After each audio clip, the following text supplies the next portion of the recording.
We're not going to take it.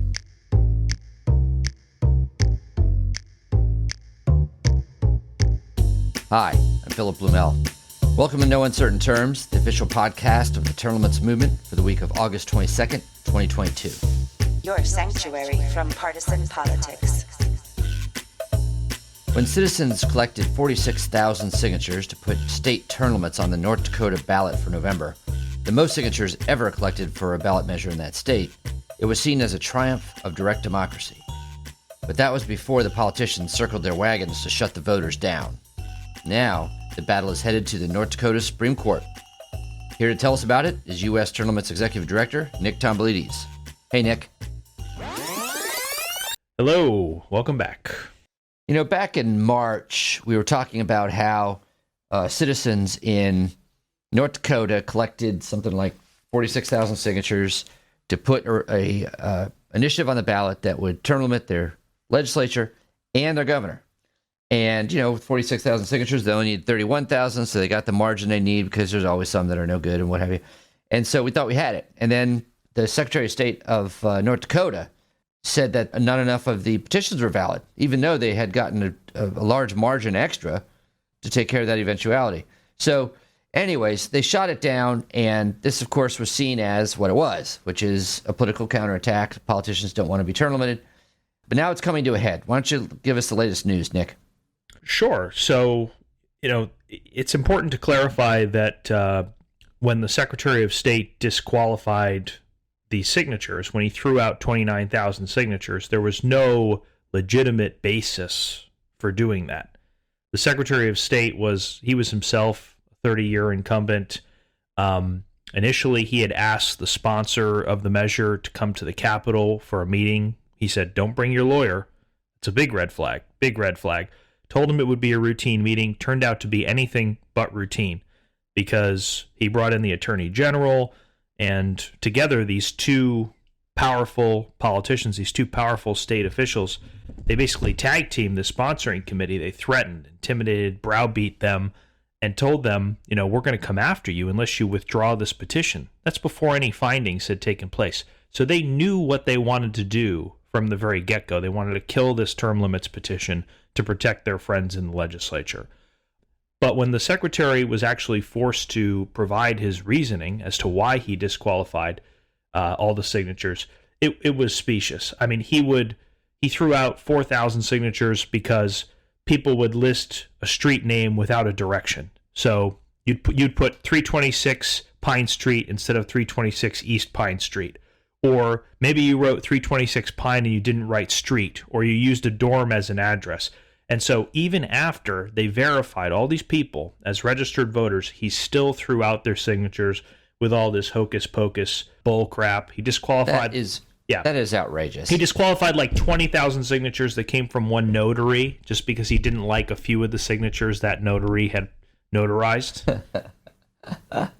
That's really outrageous. I mean, as someone who has spent a lot of time on the streets petitioning for term limits in multiple states, I got to tell you that there is patterns that show up when you're doing these type of campaigns. And there's always going to be some petitions you collect that are no good, right? They might think they're registered to vote, but they're not anymore, or they're in the wrong county in some races or whatnot, or use the wrong zip code or stuff like that. And many courts in several states, including I think North Dakota, have already said that if it's a valid voter and their intent was to fill out this petition, that it's valid even if they make a puny little error, because this is not an application for a mortgage or for life insurance or something where every detail has to be correct.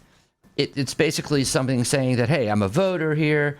Here's some information to show I'm a voter here. I'm for putting this on the ballot. And as long as that is shown on the petition, it should count. And it does.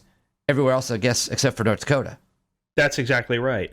He found issues with 6,000 signatures that may have been legitimate, so he threw out all of them. It's like saying if you had a local election, if you find 6,000 bad ballots, will you then disqualify all of the ballots and say nobody's votes will count? It's really a wild, kind of unhinged theory. And, North Dakota has some legislators who've been in office since the Milli Vanilli days. So this was a sensible undertaking for the Term Limits Committee. North Dakota needs term limits. Milli Vanilli? Yeah. Milli Vanilli, really? 1989, 1990? I guess so, yeah. Back in that day. Yeah. They've got legislators who are still in office. They've been in longer than I've been alive, and term limits are needed desperately. But the political class is trying to protect its own. They disqualified these signatures. But the good news is the committee is fighting back. A lawsuit has been filed. North Dakota Term Limits, the sponsor committee for the initiative, they have sued the Secretary of State. They're asking for a writ of mandamus, which is where you ask the court to order a specific action, not asking for damages. You're asking for the court to force the Secretary of State to put this valid and legitimate term limits initiative on the ballot, this initiative that's 100% valid, and that is going to go straight to the state Supreme Court of North Dakota for a review. The oral argument will be Friday, September 2nd. This is a public service announcement. At a town hall meeting with voters earlier this month, U.S. Representative Byron Donalds of Florida, a U.S. term limits congressional pledge signer, answered a question from a voter about term limits. So a couple things. One, I think the one part is that you have a lot of members that have been there too long. I'm just going to be blunt. They've been in Congress too long. They're accustomed. There's really only one way to do congressional term limits. I can't say it because there's cameras in the room. So I got to save some stuff. Some stuff you got to like spring on people. But anyway, the truth is you have a lot of members that have just been there too long. They're accustomed to the inertia. They're the frog that got boiled in the pot, essentially. And so they're accustomed to the inertia. This is just what it is. And as far as they're concerned, they're focused on the one thing they get to accomplish that year, and that takes precedent over everything else.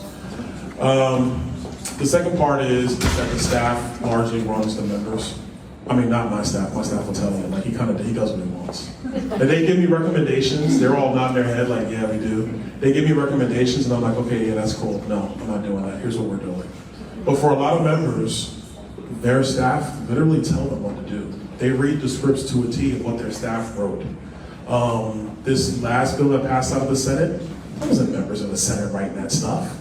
The members of the Senate were not sitting there going over the finer points of tax policy and climate proposals.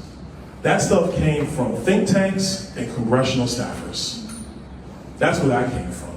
And it all got cobbled together. Here's the deal, sir. Okay, I can live with that, but can I get this one thing? Yeah, we can figure that out, sir. All right, cool. Here's the deal. It's going to be great for America. Wow. Those are the two problems we have right now in Washington. How that gets fixed is term limits. And if they put it on the ballot, naturally it'll win. That's why they're trying to fight this before it ever gets to the ballot, because they're quite certain, like everywhere else, that it would be successful. I mean, this is a good initiative that the people are putting on the ballot. It's 8-year term limits on the state legislature, 8 in the House, 8 in the Senate, and then also 8 for the governor. So it would make North Dakota the 36th state to put term limits on their governor and the 16th to put term limits on their state legislature. So it's a solid proposal, and they have the signatures put on the ballot, and they'll have the votes to pass it. It's just getting through this hurdle. And it's hardly a coincidence that these same regulations, which they're trying to enforce on the petitions, are regulations that were enacted by the legislature to make it impossible to petition, to make it impossible for citizens to get things on the ballot like term limits, because the politicians want a monopoly over the lawmaking process. They don't like it when pesky people like you and me butt in with ideas like term limits. But frankly, citizen action is the only way this is ever going to get done, because legislators don't term limit themselves. Right. And they're really going after the petitioners. They're trying to make it sound like these petitioners are crooks. Again, having done this, I know full well that I have collected signatures from people. I didn't know it when they signed it, but I know that there's no question that people have signed petitions for me where they have an error or actually are in the wrong district or whatever. And to have somebody invalidate every single one I collected because somebody handed me one that was not valid, to me is so outrageous. When the Secretary of State receives these signatures, what you hope will happen is he will reach a decision based on the facts. But in this case, it looks like he made the decision first. He said there's no way you term limit people are ever going to get on the ballot. And now he's trying to find the facts to justify that decision. And of course, they don't exist, but what we're seeing now is the Department of Law Enforcement in North Dakota is using the Attorney General using Gestapo tactics against some of the term limits folks. One of the petitioners who helped gather signatures in this, a guy named Charles Tuttle, he just had his house raided by the North Dakota BLI. That's their version of the FBI. This was a raid ordered by the state attorney general, Drew Wrigley, to try to find dirt about the signature gathering process for term limits. So what we're seeing is intimidation tactics, Gestapo tactics, ruling class politicians circling the wagons here to protect their power. I mean, I didn't realize that was something that happened in democracy. And I'm starting to wonder, is this North Dakota or is this North Korea? Yeah. Wow. All right. Well, best wishes to the people of North Dakota. Keep up the fight. I know they have a large committee there, the North Dakota Term Limits Committee. I think it's a 40-member board or something. Actually, there's several former legislators on it. I mean, it's a lot of the movers and shakers in North Dakota are behind this effort, as well as the rank and file citizenry. So they have some heft behind them, and I wish them the best. Yeah, absolutely. But Phil, just think back to the days when you were a petitioner for term limits campaigns in so many different states. How likely would you have been to jump at that opportunity if you knew that you could face retribution from the politicians, from the state? You know, you're just there trying to make a living, trying to help out a good cause, and you have these powerful politicians ordering a raid of your property to try to dig up dirt on you. Or just to throw out my efforts. Right. I mean, would I travel across the country to do that? You're right. It puts a chilling effect on the whole process. So it's a very anti-democratic move that has a chilling effect well outside of the issue of term limits. Absolutely. And let's hope this issue gets cleared up very quickly and the Supreme Court makes the right decision, because that will encourage other people to, to be fearless in pursuing reforms like this. But if it goes the other way, the consequences will be long-lasting. Mm-hmm. We'll follow up on this, and we'll let you know how it goes on a future episode of No Uncertain Terms. Thanks for joining us for another episode of No Uncertain Terms. The term limits convention bills are moving through the state legislatures. This could be a breakthrough year for the term limits movement.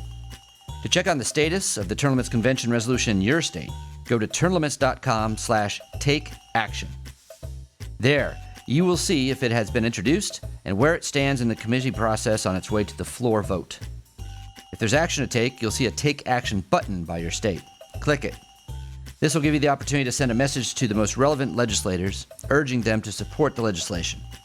They have to know you're watching. That's termlimits.com/takeaction. If your state has already passed the term limits convention resolution, or the bill's not been introduced in your state, you can still help. Please consider making a contribution to U.S. term limits. It is our aim to hit the reset button on the U.S. Congress, and you can help. Go to termlimits.com/donate. termlimits.com/donate. Thanks. We'll be back next week. The revolution isn't being televised. Fortunately, you have the No Uncertain Terms podcast.